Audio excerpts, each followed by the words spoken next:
Yes. Hey, would you pass me my loofah? Yeah, for real. So Robert, speaking of the bathroom, I know that's often a maintenance need. Okay. Speaking of maintenance, I mean, what are the biggest maintenance needs when it comes to managing a rental? And how does payment work for maintenance? Like, do you have the landlord's card on file, and anything under $300 you just take care of and that's agreed upon? And then if it's more, do you contact them? Or where's the line between passive and contacting them? And like, at what point does it matter? Absolutely, that's a great question. And maintenance is a huge deal.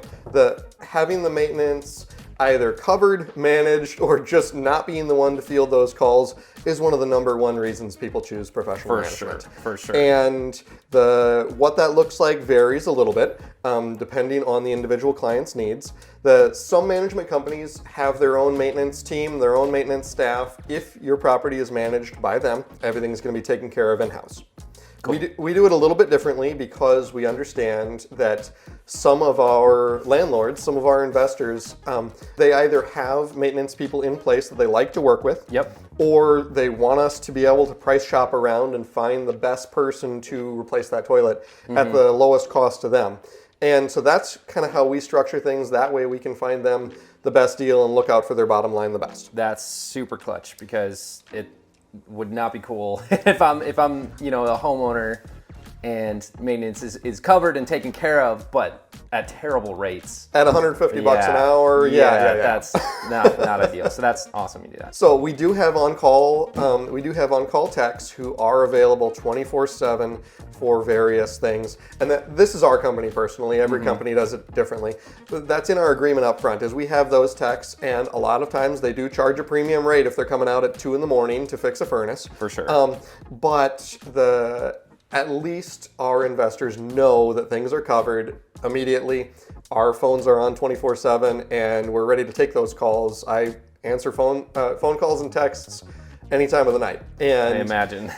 Not every company does that, but we choose to because it provides the best level of service for our investors. As far as how that gets paid for, yes, there's typically a minimum charge that we set up, and that does depend on the client. Some of our investors want to be called for anything over $100.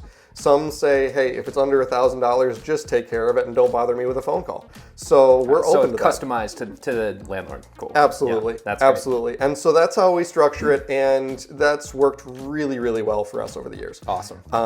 And some of our landlords do choose to have a card on file with us, and some do not. The ones who don't, we cover it as an expense and then bill the landlord for up to a point. Typically, there is a breaking point. It's not like 20 grand you're having to front. Exactly. If the furnace goes out, we're not going to shell out 10 grand for it. The landlord's going to need to arrange billing. Understandable.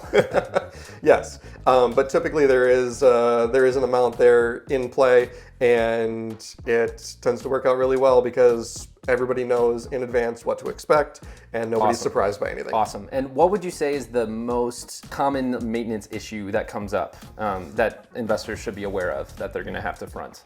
Sure. The two number one issues that we get called for are utilities.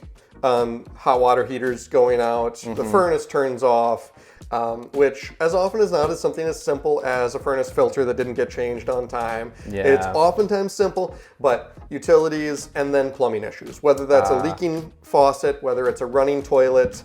So those are the two big things that we try to stay really on top of as far as inspecting multiple times a year and just making sure that we're not in for any surprises if we can help it. Yep, good to know. Let's get out of here. All right, guys, since both Robert and I actually play drums, it was part of how we met. He happened to have 2 different drum kits at this rental property when we shot these videos, so here's a little treat.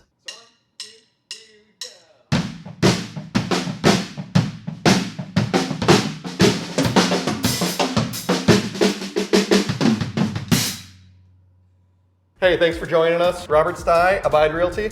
Matt Gussmer with Mission Real Estate Group. Appreciate you guys. Hopefully this was helpful information. You're now a smarter investor. Peace.